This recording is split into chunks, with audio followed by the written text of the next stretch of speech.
Respected Chairman, Professor Pillai, Dr. Sarabjit Singh, Dr. Reddy, Dr. Arora, other distinguished delegates, Professor Premrat, and ladies and gentlemen, good afternoon. We have been listening to many speakers on various important aspects of higher education.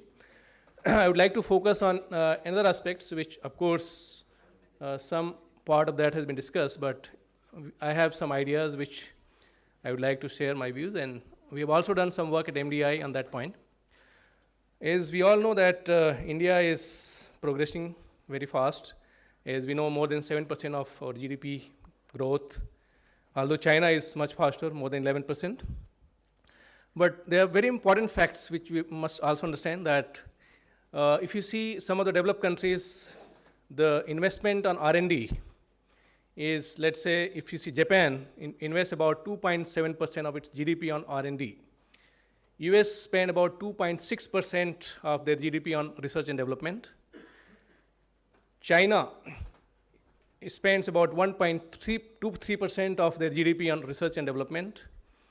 And Europe spends about 1.8% of their GDP on R&D. India and Uganda spends about 0.8% of their GDP on research and development. So you can understand where is our positions in intellectual properties and intellectual skills. And that is where I have very important concern and very interesting facts. Now, there's another important facts, which is in terms of how many people are actually involved in research and development. And if you see US, 4,700 persons per million are engaged in some kind of research and development.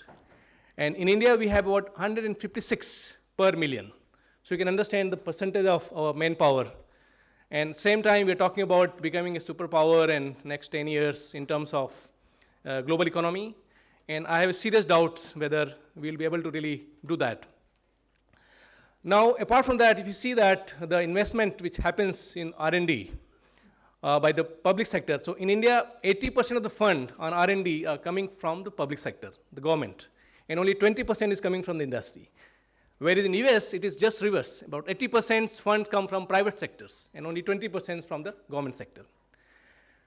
Now, if you see the same facts from research and development from the industry, like in US, some of the industry like SAS and Google, they spend more than 30% of their revenue on R&D. And the minimum lowest percentage is spent by Microsoft, which is 16.7% of their revenue on R&D. In India, one of the largest percentage of R&D investment is done by Tata, and which is 1.46%.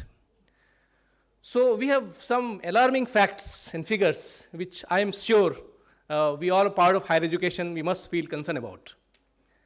And unless these problems are taken care by various forums, maybe eminent vice chancellors are here, eminent professors and dignitaries are here from government as well as academia. There is another important fact which you must understand. This I have talked in terms of quantity. Now let me talk about in terms of quality. 99% of publications coming from Indian universities doesn't appear in the impact factor journals. Okay, those journals which are classified by Thomson Index.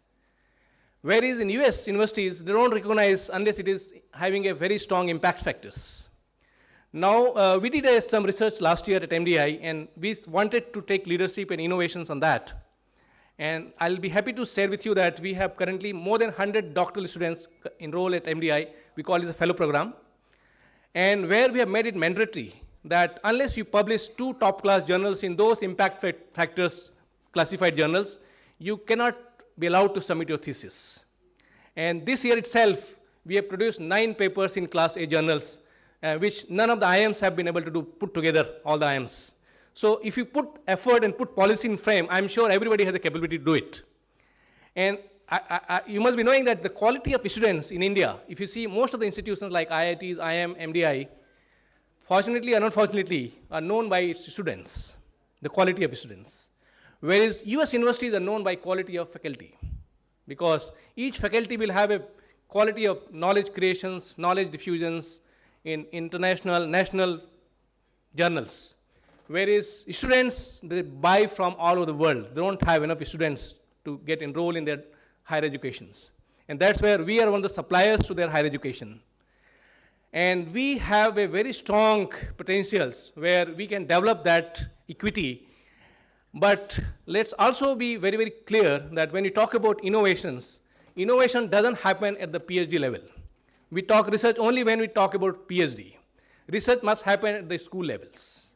If you see the curriculum in US university, my kids used to go to some of the schools, and I was surprised to know that when they were in 6th standard and 5 standards, they were given the research projects, and they had to generate hypotheses and test and present in a big seminar where parents were invited. In our students, when they go to schools, I don't know whether at all we talk about any kind of such research. We say that mark this, take the maximum marks in exam, appear and get tuitions and score somehow. That's where the pressure is. There's no innovations at the school. Same case when they go for engineering educations. I don't find any project. Most of the projects are industry-based. Go to industry, do 3 months of some project which is more of transactional based. And then once he goes for a higher education, maybe US or here in PhD level, that is where he starts learning how to do research. I think that is too late. It is impossible to create knowledge base suddenly at the PhD level because you have to bring your foundations, and that is where the innovation will start. And I'm sure the kind of population we have, the intellectual population we have, I think we can outscore most part of the world, including China. The China has a problem because of language. And that is the strength of India at present, but they are also fast learning English.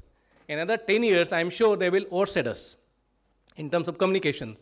And if you see the percentage of GDP in terms of R&D is much higher than India, and they're growing. So that is one side of the story. The second side of the story is in terms of what to do in terms of when you talk about publication quality. So as I mentioned that at MDI we have already classified Class A and Class B and Class C journals, which is based on the international index, which is called Thomson Index.